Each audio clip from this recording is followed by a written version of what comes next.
So kids, young farmers this week, virtual again. We're picking the beautiful vineyard down here. The grapes were looking all right.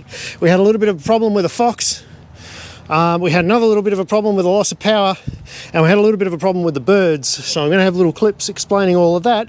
But have a look at this. We're getting the fruit picked, and we're getting it picked thanks to some amazing stuff. Mr. Fox, thanks for coming in on the holidays. You're welcome. Doing a good job there, mate. Thanks very much. Yeah, very good. Life's good. Mrs. Kate Taylor, how are you? All good. Coming on your holidays again? Yeah, Picking, all good. picking hard. You're having a nice water, I see. Just a bit of Going to water. hydrate. Yes. Yeah, very good. Hi. Hello. Andrew, now you're Mrs. Hicks's husband. You've come in to help. You've been dragged into this one as well. Into this, yes. Thank you so much for your help. It means a lot to the kids to keep the program going, so My pleasure. that's awesome. Mrs. Hicks, do you want to say hello to the young farmers, kids?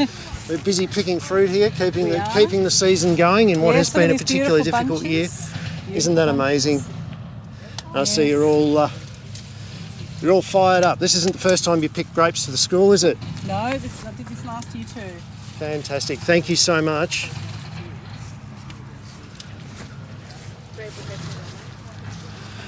Mrs. Faulkner hiding under there in the bunches, getting rid of all the fruit, How you going? keeping the vintage going. Yep, doing my So best. These guys are virtual winemaking this time round. They can't do it themselves, but at least they can see it happening and they can feel involved. That's it. Hi guys, we miss you. Next year.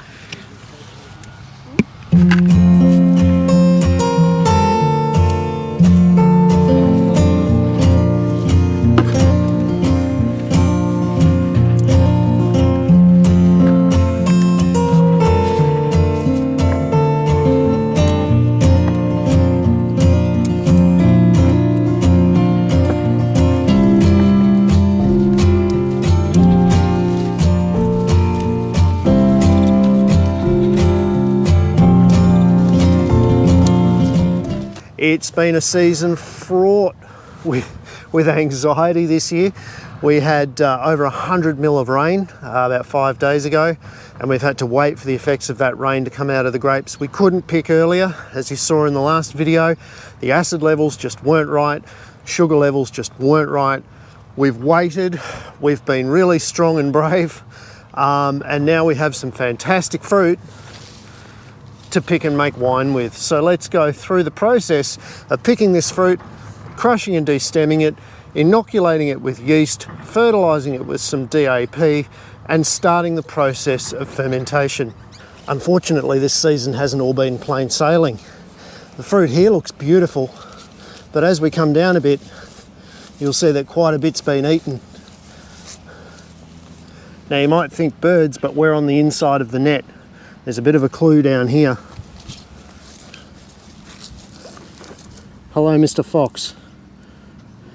That hole there is not from a bird. A fox has been in here, and in one day he's cleaned up 2 rows. Now on a commercial vineyard, that's not so much of a problem. But when 2 rows is a quarter of your crop, that's a really big problem. And how do I know it's a fox? Apart from the size of that hole down there that wasn't there 2 days ago, we happen to have security footage. So doing things on small scale has its own sets of drawbacks. Yes, you might not have the large scale inputs and expense, but if small things go wrong, you've got to be prepared for major impacts on your production. So I'm going to have to sort out what I do about some extra fruit this year because of one mangy damn fox. With a small vineyard, sometimes taking the nets off by hand right before you pick is sometimes more practical than using machinery. Another little problem that we've had this year, I don't know if you can see it or not, but I'll come in as close as I can. We've had a bit of hen and chicken. During flowering, we had about a week of rain right on the top of flowering, and that meant that the caps stuck on the flowers and they didn't immediately flower, and so they didn't fertilise. The pollen didn't actually go down into the anther and fertilise the seed. So we end up with these little, we call them chickens to the hens. So these little underdeveloped berries. And as the season goes on, I don't know if you can see it or not, but they start to die off. They start to go into what we call necrosis. And as they start to die off, you can see it in here, there's a very real risk that you're going to get powdery mildew develop on them, and that'll spread to the rest of the bunch. Now there is a tiny bit of powdery mildew on a couple of the bunches, but we had a very heavy spray program this year to take into account for that, and I'm pleased to say we've managed to keep most of the fruit on the vine. Here's another example just above of hen and chicken. There were probably a handful of vines that it was really badly affected on. This is one of those vines, and you can see that quite a few berries did not get pollinated. There's no seed in them, so the fruit didn't develop. And as the season goes on, you can see they're starting to die off and starting to go into necrosis.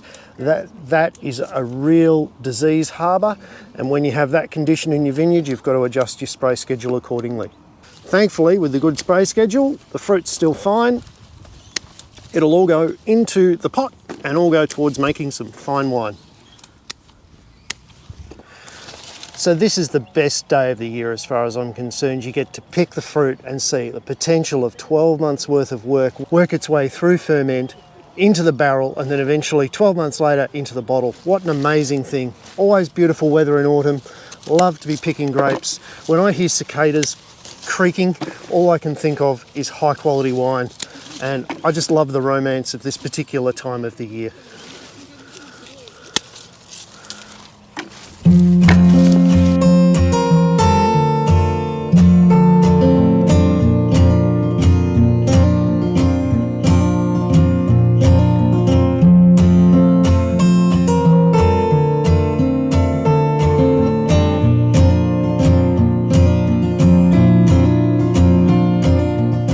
Basically what we're going to do is we're going to get our nice fruit from the top here, we're going to crush it, take the stems off and put it into the vat here to start its ferment.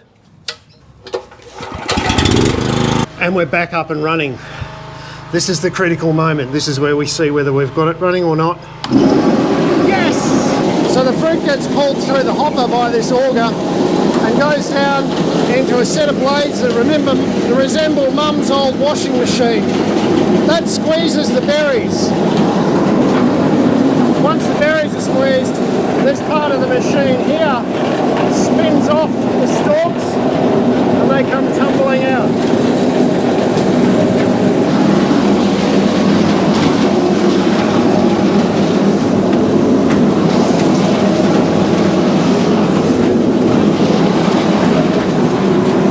You've got to be careful that the stalks don't bridge in the end of the machine here, because if they do, they'll start to drop into your ferment. So one of the things when you're using a small crusher destemmer is every couple of loads, make sure you scrape out the stalks.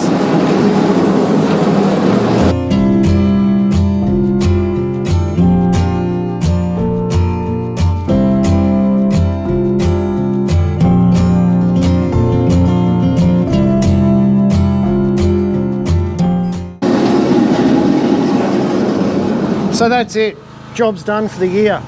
Unfortunately, thanks to Mr. Fox and birds, we only got about 50% of the fruit that we normally get, which is a real issue for us because we normally only get enough to fill a barrel. So I'm going to have to go hunting around somewhere to get some extra fruit. But we'll cross that bridge when we come to it. It's just a relief when you get to the end of the year when all the fruit's in the pot. You know that all you have to do is keep the hygiene standards up and plunge it twice a day every day, check your temps and bomes, and everything else is going to take care of itself. The main strain is growing the fruit and getting it off the vines. There's a lot of stress in that, as I've probably shared with you a bit on this video series. Lots of decisions to make, lots of difficult decisions to make, but the optimum end is to have good quality grapes in that pot, because now as a winemaker, regardless of the volume of grapes I have the opportunity to do the right thing by those grapes, take them through ferment in the right way, preserve the flavours that were developed in the vineyard, and then mature them into a full-bodied wine in 12 months' time. And I'm going to take you on the journey of doing that. So obviously now that we've done part and parcel of the whole process is cleaning up. If you get your hygiene right now, you'll save bacterial and yeast spoilage of your wine, and you'll also have equipment that doesn't break down next time you pull it out and have a go. So we're going to spend about the next hour and a half or so cleaning everything, floors, machinery, buckets, snips, anything that touched grapes today gets a clean. Don't clean the engine and don't clean the bearings. If you clean the engine, it could be shocking. having the machine running while you're cleaning it helps rotate all the gears and gets all of the muck out of all of the hidden cavities. So we have to be very careful with OHS, and there's one rule: don't be an idiot.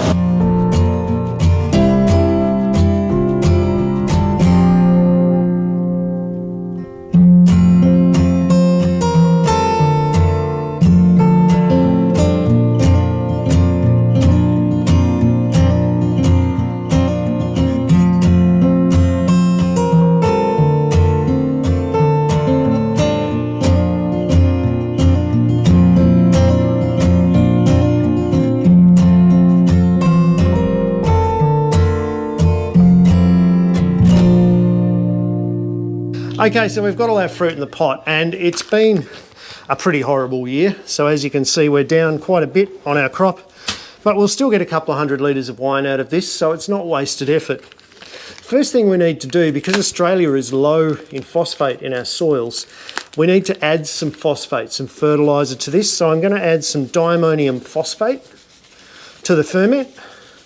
I'm just putting in about 100 grams there of DAP. Now what that's going to do is it's going to provide the energy, well, the basic building blocks to make energy for the yeast cells. So they're not going to have to reduce sulfur in the ferment and start to make rotten egg gas, because that's not a smell that you associate with good quality wine. So tip number one, put some DAP into your wine.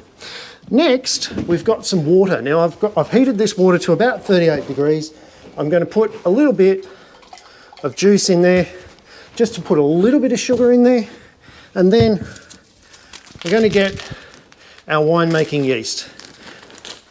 Doesn't really matter brands for home winemakers, but just know that different yeasts impart different flavours and ferment characteristics to your brew. So have a good chat to your winemaker who's advising you, or to your local brew shop before you select a yeast.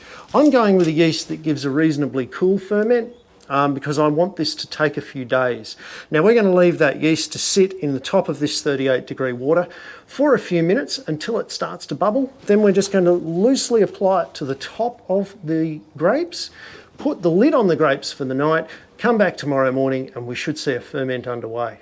As the yeast sits there, you can see it's starting to bubble up off the bottom and produce carbon dioxide gas. So we're giving the yeast a nice, gentle, warm start before we throw it in the harsh reality of the cool juice. The juice is probably only at about 18 or 19 degrees Celsius. So we want to give it just a little bit of a boost to get it up on its way. And you can see she's starting to foam at the top already. We'll just let that get a bit more of a head. So now's the moment of truth. We see if our sampling was accurate. I'm expecting around about 24 bricks. We'll use our refractometer for the last time this year. Have a look through the lens. 23.9. Not bad, considering the hen and chicken we had. From now on, I'm going to measure the sugar and the temperature twice a day, every day. If the ferment starts to get too hot, I'll apply chilling to it. You can just put bagged ice around the outside of the vessel if you don't have any access to stuff. I'm lucky in this room I've got an air conditioner that's enough to bring this small batch down in temperature. If you've got really large batches, it pays to buy a little refrigeration unit and actually put some hoses through it that contain chilled water. We want to try and keep the ferment down to around about 30 degrees or a bit cooler. If it spikes up over 34, 35 degrees, you start to get really sort of extracted flavours, you start to get really harsh tannins, and it just starts to go all a bit jammy. You want to try and preserve your soft fruit flavours by keeping the temperature down during ferment. So it's critical to manage your ferment. I want to lose about 1 Beaumet a day, and I want to keep the temperature down below 30 degrees. If I'm not achieving that, I know that my wine won't be as of a higher quality as it could be. And quite frankly, from the taste of this juice at the moment, I think it's going to be pretty good. So our yeast is foamed up now, it's working nicely, so all I have to do now is spread that yeast out over the top of the juice, and overnight that'll start to work its magic and produce me some flavoursome, beautiful alcohol. Let's put the top on it and put it to bed. It's important to keep a top on your ferment. It'll do two things. It'll stop vinegar flies from finding your brew and turning it into, well, vinegar. I suppose that's why they're called vinegar flies. And it'll also stop oxygen getting in there and spoiling your wine. You want to try and keep your wine in an oxygen-free environment.